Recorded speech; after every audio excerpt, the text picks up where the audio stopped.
Hi, Philip. Nice, man. How you going? Yeah, good, mate. How are you? Fantastic, thank you. That's good.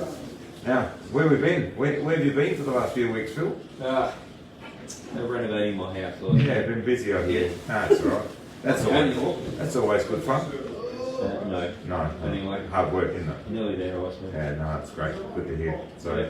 we thought we'd better catch up and tell everyone about what's going on over the last few weeks, because we haven't been here for a while, have we? No, well, last time we were here, you told me I should be sulking because I play so bad in the state snooker, and I think I did that. Anyway, so I'm going to give you some of Yeah. well, prior to the state snooker final, we had the challenge, the championship 147 league, which had ran for 8 weeks, and then the top 4 players played off in a double round robin, find out the winner. So the top 4 was Stacey Vine, Lyndall Vine, Peter Yidich and myself. And on the night everyone played each of the 2 frames, aggregate score to find out the winner. And in reverse order, Iceman, Lyndall came 4th, I came 3rd, Stacey 2nd, and Peter Yidich won the event. Oh, yeah. And Peter and Stacey on the night were neck and neck, and Stacey probably had about a 40-50 point lead on Peter with 2 frames to go. And when they played, Peter Yidich got Stacey by 100 points, Wow. which was an exceptional effort from Peter. And yeah, so Peter got it on the night, played exceptionally well. Yeah. We all know that Peter Yidich, I mean, he's won 16 state billiards and 3 state snookers. Yeah. He's a fantastic player, but he's not in the limelight, or should I say, like in the able terms. But he's a fantastic player and played super well and did exceptionally well beating Stacey. Yeah. So that was on the Thursday night, Iceman. And the following night we had the final of the state snooker, which obviously Stacey was involved in again, playing Mikey. We had a really good turnout, and you were there watching the finals, so we probably had close to 50 people come to watch the final, which was fantastic.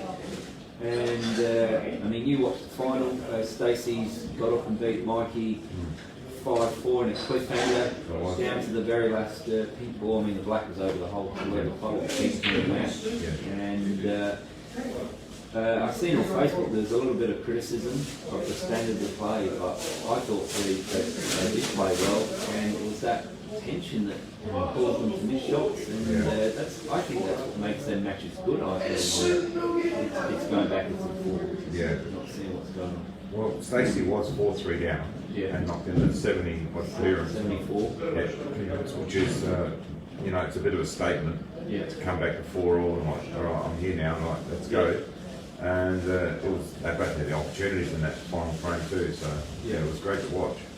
And there was tension out there. Yeah, absolutely. For me, as you know, at Snooker SA, we don't have prize money, but it just highlighted that both them guys wanted to win a title and wanted to get their name on the honour board, and it created that. And Stacey came good in the end, got over the line, which was a fantastic effort. Stacey winning the state title. Mikey also, fantastic effort, pushing the whole way. And it was, I liked the final. Ebbs and flows, kept changing all the time. We didn't know who was going to win it. Even Mikey on the blue in the final frame, you thought Mikey was going to win it. And then he misses a blue, you wouldn't expect him to miss. And had that 5 safety shots, and then Stacey knocks in a fantastic blue, like straight on the pin and going. So we were really happy with the state snooker, Iceman. And at the beginning of the week, Stacey and Mikey were the 2 favourites, and the 2 favourites made the final and put on a great effort. So congratulations, Stacey, on winning the state snooker title, and Peter Yidich winning the championship 147 league. So Mikey's made 2 finals in a row. He had. Who did he lose to last year? He won last year. Beat James. That's right. And James had a 100 break in the. Yeah, he made a 109 clearance against Mikey and lost the match. So, but anyway.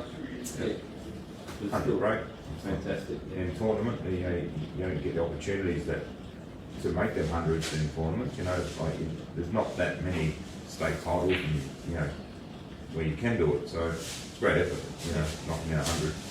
And overnight, Iceland, they had the Victorian state snooker title with 2-year-old foes in the final, James Nifsett and Joel Younger. and you know them both from snooker, 9-ball and 8-ball. They play all the codes. Yeah. And Joel, he had the highest break in the Victorian snooker with 135. Yeah. And he made a 130 in the final last night, so that's some serious power hitting. He led James 3-1, but James got up and beat him 4-3. That's a good effort, yeah. So congratulations, James Misford, taking out the Victorian title. And yeah, Joel, still at the end of every final last night. I really would like to know how much practice he puts in, because we know obviously he lives in Geelong. We know he's got a pool room. He hasn't got a snooker table. Hasn't got a 9-ball table. He used to have a 9-ball table there, but I don't think he's got that anymore. Yeah. And he still plays great 9-ball, you know. Don't see him here for the tournaments much, but to then go and knock in 135, he must have put time in. I wonder how much. Hitting some balls. Yeah, I wonder how much he puts in to sharpen himself up. I mean, we know he's a great player in that, but knocking in big numbers like that is a good effort. Well, I don't know what work James Misford does, but I did speak to his brother Steve, and he told me that James has been working 6 days a week prior to that event last night. Yeah. So just shows you that they are fantastic players, Yeah. and they can obviously have to put some effort in. Mm. Steve and James do overtake at their parents' house, so Yeah. I dare say James sneaked into some practice somewhere. Definitely, yeah. But anyway, Yeah. fantastic effort. Well done, James and Joel. Yeah, awesome. What about you, Iceman? You got some results for me? Yeah, we've got a tournament on the weekend down at Chalkers. Yeah. We had the Ian Hedges Memorial. Yeah. It's been going for quite a few years now, I think 7 or 8, maybe 10 years. Jaden D'Amica has won 4 in a row from here. Wow. 4 in a row, that's a fantastic effort. Is it double elimination or straight knockout? It's a straight knockout. And he's got it 4 years in a row. 4 years in a row, and it starts off at best of 5, so you know you've got a couple of opportunities to get into the game and that. So, he beat James Brown in the final. That's a good effort. Yeah, for James to make the final, it's a great effort. He's putting a lot of time in, James. Yeah. But Jaden winning 4 in a row, fantastic. Well done, Jaden D'Amica. Well, I heard you had 64 runners last night to turn them away. And everyone was there. It was Nathan Neems, Ricky Emery, James Della. James Della and Nathan played first round. Great draw. Nathan put out James 3-2. Yeah. James Georgiadis was there. there. I attempted to play. I think I didn't play that well, but that's okay. Nick Della was there. You know, it was a quality. everyone was there. It was very good, except you. You weren't there. Oh, knocking freaks out there outside now. Wait till next year. Yeah. So that's a good effort. I was telling you I was going up to Northern Territory. Yeah, well, you've been getting your pumped for the last couple of weeks. I fooled everyone, including myself. I didn't end up going because I had that breakout with the COVID up there, and I was a bit worried about getting back into the state. Yeah. But it was a South Australian that took it out, Phil. He beat Stacey Vine was the winner. Yeah, he wins the snooker, then he goes up there. The serial winners. Yes. He ended up beating Nathan Sapir from Alice Springs. Beat him 7-3 in the final. And I mentioned there was a couple of Western Australian boys that went over there, they're state players, and I questioned Stacey as to how they went. Stacey put out Dave Woodbridge, oh no, that's the Q. Collinbridge or something, I'm sorry, I've forgotten the name, in the semi, and he beat Kieran in the last 32, Kieran in quarter, I think, something like that. But it was just interesting to see how the Australians went. No, they had issues with no Justin because they're travelling from New South, so I think they had about 80 odd players, which they were happy with. So yeah, good effort again to win another major for Stacey. Picked up $4,000 computer. Lazy $4,000. I'm sure then you'll have already spent that. Oh well, they're going shopping this week. No, they're going sightseeing and that. So don't think Stacey's been up there before in the Darwin top end. Okay. Is experiencing some serious heat up there, Phil. Not on the full table. He had a great time though. You know, he's just a new experience. You know how hot it can get up there, Phil. So that was good for them up there. What else did I have, Phil? Yeah. What about the Super League Iceman? Oh, the Super League. Yes, okay. So we've got a new format that we're talking about for next season. So the committee had a meeting and we've come up with new format for the Super League for next year.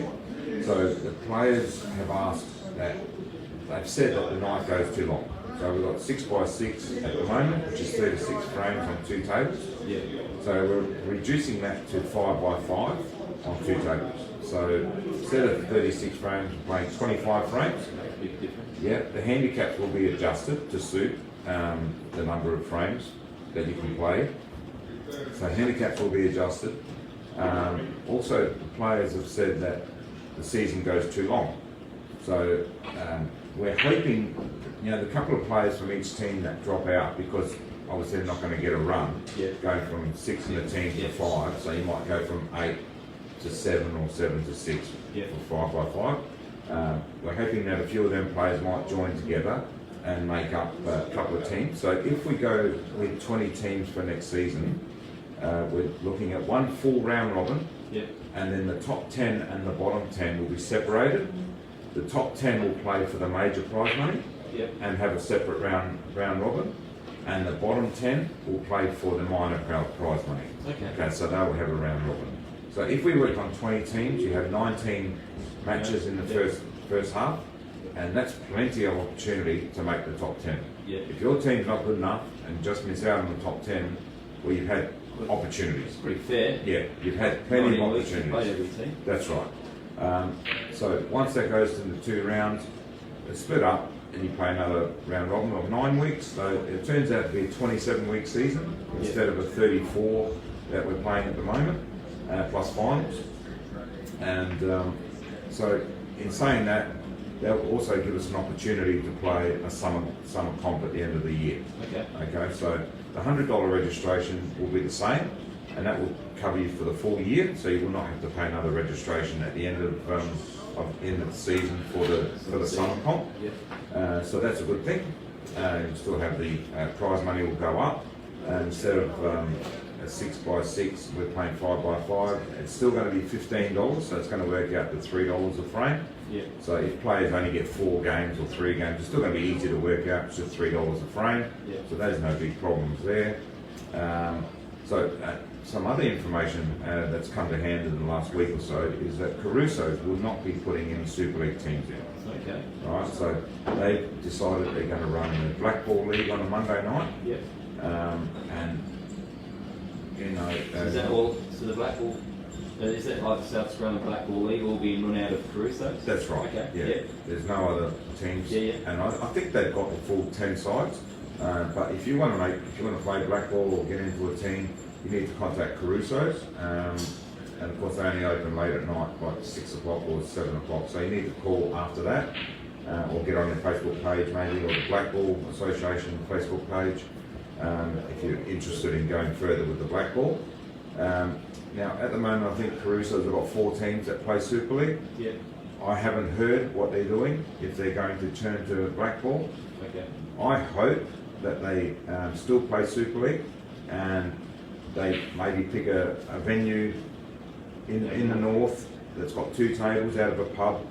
I don't care if they don't play out of Empire or Chalkers. I do care that they don't play Super League. How many tables does Caruso's got currently? About 12 to 14. 12 maybe. Oh, no, hang on. 7 or 8, I think. So they might be struggling to stay at that venue then.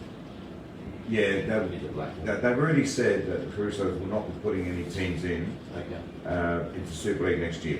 So hopefully they'll find venues out there which will expand the comp into other venues, which is always good. So that's what we're hoping for.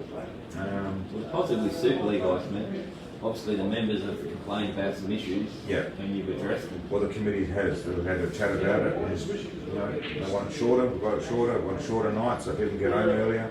They've got to get up early for work the next day, and that's been sorted. Guys, man, do you think when Super League started and you were playing 7 frames on one table, and now you... No, 9 frames. Is it 9? Yeah, at first original Super League was 6 singles, 3 doubles. So nine frames. Yeah. And now you were playing 18 frames on one table. That's right. Wow. So, but the new, that were the old rules versus new rules, you know. 18 on one table. Yeah. Got to power through them, don't you? Well, you do. In saying that, I didn't think I'd finish that late, but my team were very aggressive and the game go pretty quick. But I can understand, you know, some of the teams that, you know, I'm walking out the door and there's still a couple of frames to go on some other matches, and so that's all fine. You know, 5 by 5 will hopefully strengthen up the league a bit, so that'll make it stronger. And will generate some more teams. Yeah. So that's where we're at with that. Giving more people opportunities. Yeah, absolutely. So there's only 3 weeks of Super League left, and then we start finals. So, you know, we're in the middle of November now, soon December, and then we'll be looking at new teams. So Sarwan is the man to talk to about wanting to play, want to put your own team in. He's the man you should talk to, and the earlier the better, because I'm sure there will be a cut-off at some point. I don't know if we'll have 24 teams, or, you know, even if the Hills Association want to put in a representing team out of the Hills, you know, pick the top 5 players, play out of one of the Hills pubs, that'd be great too, you know. Why not get other leagues representing their association in Super League? Yeah. Good idea. And you know, you're the Hills Association, that's the name of your team. Yeah. The Southwest Metro could also put in their top 5 players and play. That's what I'd like to see, that would be great. You know, you get the best players playing. That's only going to take, so if you play Super League on a Monday and then you play in the Hills comp on a Tuesday, you're taking your experience to the rest of the members of the Hills Association. So that's going to make the game better for everyone. Yeah. You know? So that's the plan. That would be great if we could do something like that. Yeah, they're good. So when does Super League stop? It would be early February, I would think. Yeah. And Blackpool, when's that start? I haven't heard any details about that. You think that'll be in the new year as well? I think so. I wouldn't expect them to go over Christmas. So I think they're sorting out teams, I would assume now. Yeah. So yeah, I'd say end of January, early February for both, I'd say. Okay. Awesome. Yeah, looking forward to it. So what about any upcoming events, Iceman? Upcoming events, we have the Schweppes Cup on the 5th and 6th of December. Yeah. It's the same format as the Johnny Walker Classic, where we've got 8 on the table, round robin on Saturday, come back for top 32 on Sunday. We're only after 64 players, so get in early if you want to play in that one. It does get very close to full, and that's early December. There's a few money matches that we're organising as well. In the past couple of weeks, you may have seen that I played Michael Casiola for 200 on Saturday. I beat Mikey 13-8. Yeah, that was a tough win, that one. I had good focus in that match. Michael was a bit off. He played in the earlier in the week, and just lost his position on the white. You know, a couple of short hits, and expecting the white to run around a bit more off the couple of rails and snooker himself, and then over adjusted on a couple of other shots in the next couple of frames and hit them too hard. So, and then he found his speed and you know, already jumped the white. Yeah, I got in front early, and that was sort of kept him away, kept him at bay. But he, did get 7-1 up, and then it got back to 7-5, I think it was in the end at the break. And I got the first couple of frames early after the break and sort of kept him at bay a bit. But second match I played was Mick Bowes. Look, the scoreline didn't show how Mick played. He played quite well, but it was only that one shot. It only takes that one shot in each frame. And if you're going to miss, you want to miss early. Because if you pot it to your little men, you've got no men left. It's an open table. It's quite easy. You just clean them up, And people say, why did he have a go? Well, Mick enjoyed the experience. He said it was, dressed the table, it looked all great, had the camera set up and everything. And he was like, he felt special because he was doing it for him. And it was. It's a match, and it's tournament conditions and part of the experience. That's right. And I'm sure he would have gone back and watched that and found any flaws or what he could have done. Kano, same thing. After I played Kane, he then went and played a match with John Garefa. Now, same sort of thing. You know, Kano's got a bit more experience than John. John wanted to experience what it was like to play in them conditions, and Kane was strong. He was too strong for John, but again, he'll go back and watch what he did, and you know, obviously be a better player after it. So yeah, so a big coaching lesson. Well, it is. I mean, everyone can pick on. You know, you sit there, watch two players play.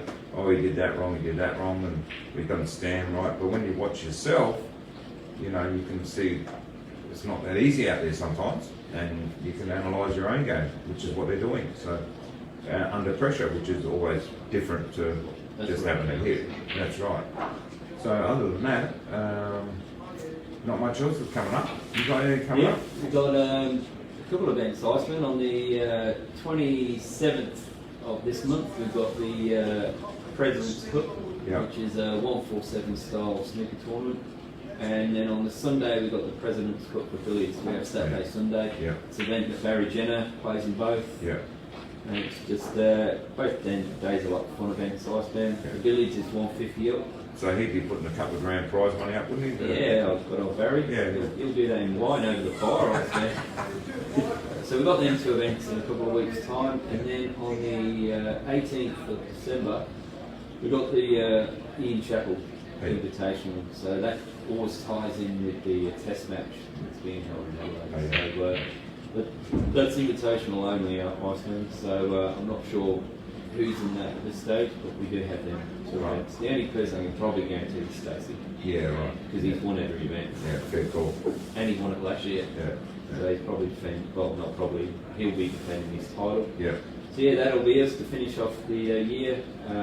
All our leagues, Tuesday, Wednesday and Thursday nights are all in their finals now. So in the next couple of weeks I'll let you know who's won them, and then just like you, we'll be starting the new leagues in January, beginning of February, I think. So. Talking about finals, it was a good final last night in the cricket. In the cricket? Well, Iceland, I know the Aussies got up and won again, but there's an horrific stat in that tournament, Iceland. What's that? Whichever team batted second won the game. And there was only one team that didn't win it, and that was Scotland versus New Zealand. So every single team that won the toss batted second, and every team won batting second. So when you think a complete tournament with the team that chased won every single match. And that's not normal really, is it? No. And before that match they said it's important who wins the toss, and the Aussies won the toss. So I'm not taking anything away from them winning, which is awesome. They won it. But it's, how crazy is that? Every single team that bats second won.